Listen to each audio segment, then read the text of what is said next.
Hello, we are BrainTrode. Our product is called HypOptrode, and our team consists of myself, Seth, Derek, Ami, Allah, and Abdullah. The problem that we're trying to solve is that 47 million individuals have metabolic syndrome in the US. A metabolic syndrome is a cluster of conditions that occurs together, increasing your risk of heart diseases, stroke, and type 2 diabetes. The current solutions are regular physical activity, weight loss, healthy diet, quitting smoking, reducing or managing stress. These researches have been made by Mayo Clinic. Optogenetics is a field that involves the manipulating and controlling of neurological cells through the light use. This is achieved by infecting cells with a photosensitive protein that is found in plants, algae, and fungi. The protein is known as opsin. The specific protein that we will be using is CHR2. This protein was introduced to neurological cells in vitro.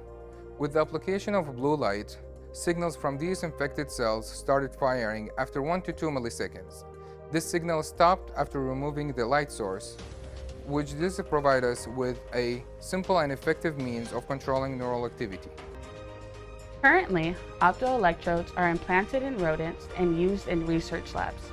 BNI and other labs' main restrictions faced is the limited time window in which they have to record data and the frequency of rodents not surviving the device removal. There is also a lack of a standardized manufacturing process as they assemble by hand. Current Optrode technology is used in clinical settings on rodent models. Our device has a standardized manufacturing process with the ultimate goal to be used on humans. Our device consists of two subsystems, an optical subsystem, which has a 470 nanometer LED light shined on channel rhodopsin 2 proteins to stimulate them, and an electrode subsystem, which records the successful stimulation of these proteins.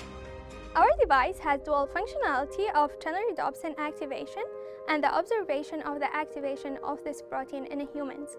The main goal of channel rhodopsin activation is to re-establish regular metabolic processes. Our device is going to modulate specifically and selectively the hypothalamic neural circuitry responsible for energy homeostasis, giving the patient the advantage of only minor to moderate lifestyle changes compared to significant life changes in some cases if it wasn't for our device. Moving forward, we intend to improve the manufacturability of our device. Specifically, we will be researching the creation of a jig to be utilized for handling the electrode wire. From our prototype testing, we determined that this component was very difficult to handle, and as such, we believe that the creation of a specialized tool for this process will be highly beneficial. Additionally, we will begin to heavily market our device using external resources, such as Salesforce. Finally, we will eagerly await the development of the channel rhodopsin 2 protein in humans, which will enable our device to function successfully.